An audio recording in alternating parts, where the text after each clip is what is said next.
First, more track action, this time touring cars and in the great outdoors, as we bring you the first A final from the BRCA National Championships finals from the Cotswolds Club. And here with your race commentary is John Hindhoff.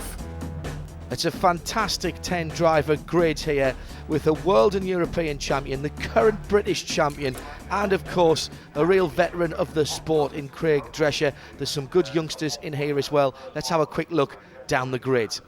And there is our pole man, Andy Moore, world and European champion. Alongside him, the youngster, 20-year-old, lined up for the first corner already. That's Ollie Jeffries. Chris Granger is twice a British champion. He's in third. Elliot Harper, one of the young talents coming through. Darren Stiles and John Borden on row number 3. And a real veteran of the sport, Craig Drescher, along with Chris Aston on row 4. Stuart Noble and Glenn Dorman on the back row of the grid. Stand by for action then. Will Andy Moore get the start? Look at the concentration. Staggered start, as you can see. Andy doesn't really have the run to the first corner, and there will be a speed differential from the cars behind him. He's got to hold on as they shoot off, and he has got the drop. Andy Moore with Ollie Jeffries, who's had a cracking weekend here, just trailing him at the moment, and these are the first two into the technical part of the circuit. And you notice that they're staying well clear of the curbs here. They are quite severe here at Kemble, and it's very easy to upset the car's balance. So there's the leading two, and it looks like Granger still in third place. Yes, it is. Gets the right result here, Chris. He can retain his British Championship today. But at the moment, he's just about hanging on to the lead pair. Top three getting away just a little bit. And Andy Moore is under a lot of pressure here, being pushed very hard by young Ollie Jeffries, who is right there, almost within striking distance. Just got a little bit of a wiggle on, got on the power a little bit early there, coming out of the right-hander onto the start-finish straight, and now he's starting to be a bit more aggressive. Look, you can see the light pink-coloured car, the front end of it at least, just riding the curves a little bit. Not sure that it actually did him any good. Oh, has a little look down the inside there, but the door was firmly closed by the world champion. Andy Moore's had lots of pressure put on him over the last year, both here and abroad, been representing the UK, of course, very well indeed. I'm not sure he's had quite as much pressure as he has right now, because there's been no let-up right from the off here. Can't take your eyes off this three-way battle for the lead. Chris Granger also been racing abroad this year, though not quite with the same success as our leader, Andy Moore. Granger just dropping away in third. Now here's this battle again. Ollie Jeffries in second place at the moment, and again he dodges out to the right-hand side. Gets right up close under braking there to that hairpin, but can't make the pass stick. Got to wonder what's going through the mind of these guys. They are pushing very, very hard indeed. These electric motors providing a huge amount of torque, and you can see just how quickly these cars punch out the corners. Again, Jeffries having a little look. The two hot body Cyclones drivers leading the field at the moment. Jeffries must fancy himself here, hanging on to Andy Moore, and this is a tremendous weekend for the youngster. He'll be revelling in this at the moment, and again the pressure being applied. They're back down the field. Still, that's third place. Chris Granger just hanging on, but he can't really live with the pace of these two. Now this is as close as it has been for some time. Under braking again. Jeffries has a little look. This technical part of the circuit, no room for any errors whatsoever from the leader. And you can see there's really no one other than that first three that are still in the picture. That's going to be the podium, surely. But which of the positions are going to be taken? And Andy Moore now feels the pressure, has to start taking the curbs now, because he's got that car right behind him. Ollie Jeffries pushing.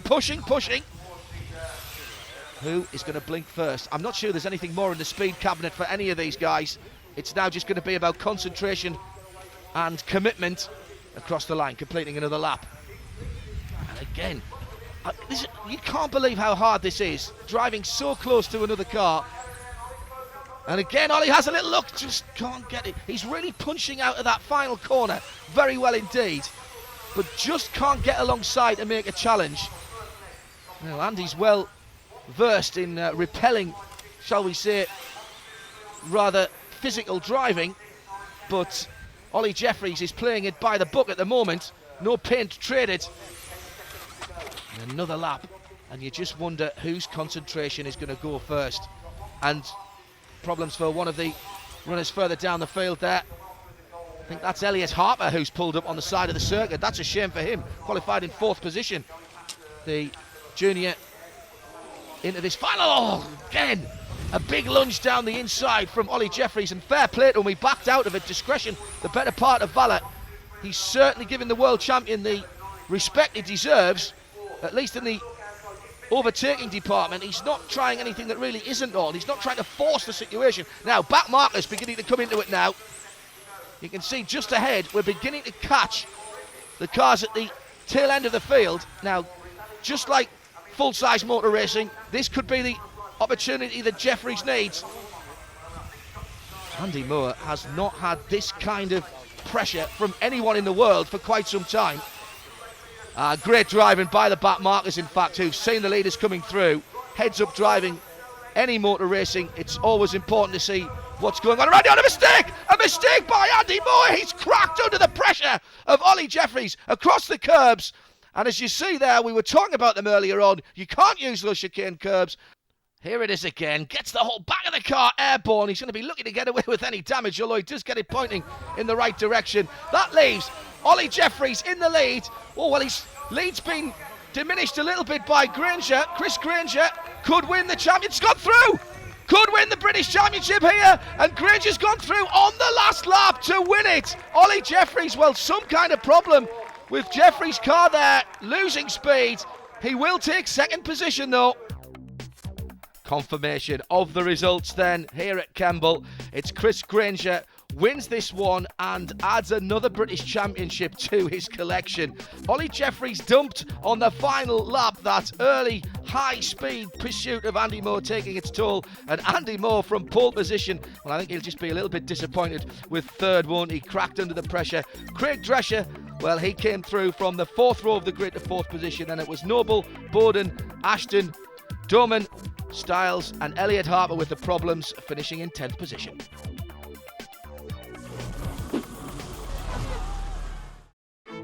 The latest addition to HPI's range of Nitro MT2 trucks is the G3.0. They've given it a new body, they've given it new wheels, they've given it a faster, better engine, they've given it a toughened 4-wheel drivetrain.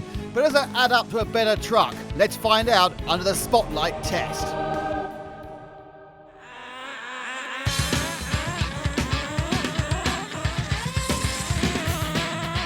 The first thing that hits you on the track is the awesome agility and stability of this truck. Coupled with its speed and power, it makes a mockery of the roughest conditions. This incredible handling allows you to take the most crazy jumps with ease. We estimate 4 meters of big air.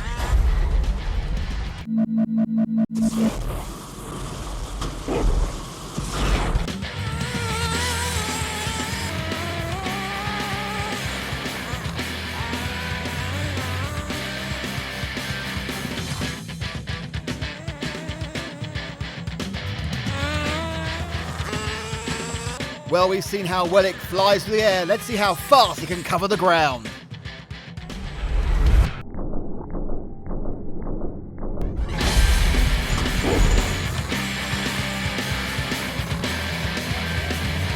Let's look inside this little beauty. The star of the show is the 3.0 Nitro Star engine. It's high output, it's got a new crankcase for the cooling and an aluminium tune pipe, which gives maximum torque and raw stump pulling power. Putting all this power on the road is the new upgraded shaft-driven 4-wheel drive system. It's uber tough. And make sure that your G3.0 is always at the head of the pack.